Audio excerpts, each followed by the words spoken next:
দেখতে পাচ্ছেন একটা এমপি কি বলছেন, 4 জন 5 জন যেখানে নামাজ পড়বে সেই জায়গাটা ওয়াকফ বোর্ডে হয়ে যাবে। নামাজ পড়তে চলে আসে তার সে তার হয়ে যাবে, বাপের নাকি সম্পত্তি ওদের।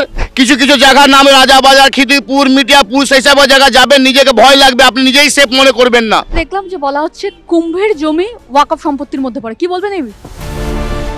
আসলে ওরা যে শুরু করেছে, আর আপনারা জানেন কি এখানকার যিনি একজন খুব পরিচিত মানুষ অর্থাৎ এমপি কি কথা বলেছেন, 10 জন যেখানে দাঁড়াবে, 15 জন যেখানে দাঁড়াবে, 5 জন যেখানে দাঁড়াবে, যেখানে নামাজ পড়বে সেইটা নাকি ওয়াকফ বোর্ডের উপর হয়। আর আমরা তিলকধারী যারা আছে আমাদের জন্য কিছু নেই, আমরা যারা সনাতন আমাদের জন্য কিছু নেই। কিন্তু ওরা যেখানে 5 জন দাঁড়িয়ে যাবে ওই জায়গাটা ওদের। এখনো যদি হিন্দু না জাগে, এখনো যদি হিন্দু এক না হয়, তাই এটা মাথা ঢুকিয়ে নেবে মানুষদের। প্রত্যেকটা যারা আপনাদের কোন কে আছে আমাদের আপনাদের আচ্ছা প্রত্যেক আপনাদের মাধ্যমে যারা যারা দেখছে সবাইকে বলবো, কিছুদিন পরে যেরকম বাংলাদেশ দেখছেন হিন্দুদের কি অবস্থা হচ্ছে, আমাদের সঙ্গে তাই হবে। আমাদের ঘরে থেকে, আমাদের নিজেদের ঘরে থেকে আমাদের কোনো দাম পাচ্ছি না। তাই বলবো আপনাদেরকে নামতে হবে, আর কিন্তু বেশি সময় নেই। দুর্গাপুজোর আগে আমরা দেখেছিলাম, দুর্গাপুজোর সময় এবং দুর্গাপুজোর আগে থেকে আমরা দেখে আসছি যে হাওড়া সহ বিভিন্ন এলাকা যেখানে মুসলিম অধ্যুষিত এলাকা, সেই সমস্ত এলাকায় কিন্তু হিন্দুদের উপর অত্যাচার হয়েছিল, মাতৃমূর্তি ভাঙা হয়েছিল। তো সেটা তো আপনারা দেখছেন দুর্গাপূজা, যে প্রত্যেকটা মানুষ, বাঙালিদের সব থেকে বড় শ্রেষ্ঠ পুজো দুর্গাপুজো, সেটা তো সব প্রত্যেকটা মানুষ জানে, প্রত্যেকটা মানুষ পুরো পশ্চিমবঙ্গের পুরো পৃথিবী জুড়ে বাংলায় আসে। প্রত্যেকটা মানুষ সাক্ষী, আমাদের দেখছেন যারা দাড়িওয়ালা টুপিওয়ালারা কীভাবে আমাদের মা যাকে আমরা পুজো করি সেই মা থেকে আমাদের মুখ দুঃখ কেটে দিচ্ছে। আর ওটা ছেড়ে দিন, অনেক বড় কথা, মা দেখছেন আপনারা সব, প্রত্যেকটা মানুষ জানে।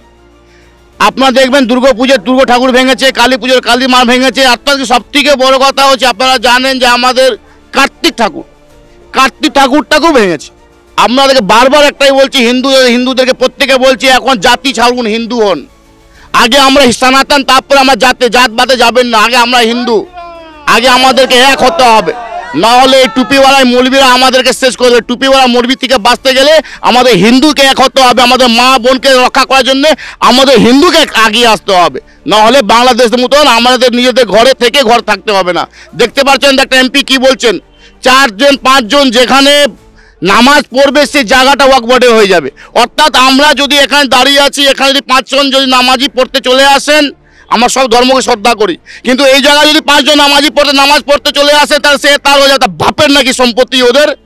আমাদের ভারতবর্ষে, আমাদের দেশে আমরা হয়ে যাব এবং বিদেশি ওরা দেশি হয়ে যাবে। তাই আমাদের বারে বারে আপনার প্রত্যেক মানুষকে বলবো, সবাই এক হন, হিন্দু আগে হবে তারপর ধর্ম হবে। পশ্চিমবাংলা কি আগামী দিনে কাশ্মীর হতে চলেছে? পশ্চিমবাংলা কি আগামী দিনে কাশ্মীর হতে চলেছে বলে মনে করছেন? হ্যাঁ। পশ্চিমবাংলা কি আগামী দিনে কাশ্মীর হতে চলেছে বলে মনে করছেন? আরে কাশ্মীর এখন কি হয়ে গেছে, আর কি দেখছেন? কাশ্মীর হয়ে গেছে, আপনি বড় কথা নাই, আপনি আমার মতন 2 জন 4 জন তিলক কাটে মাথা মুড়ে চলে যান, দেখবেন কিছু কিছু জায়গার নামে রাজাবাজার, খিদিরপুর, মিটিয়াপুর, সেই সব জায়গা যাবেন, নিজেকে ভয় লাগবে, আপনি নিজেই সেফ মনে করবেন না। ওটা অনেক দূর কাজ বলছেন আপনি।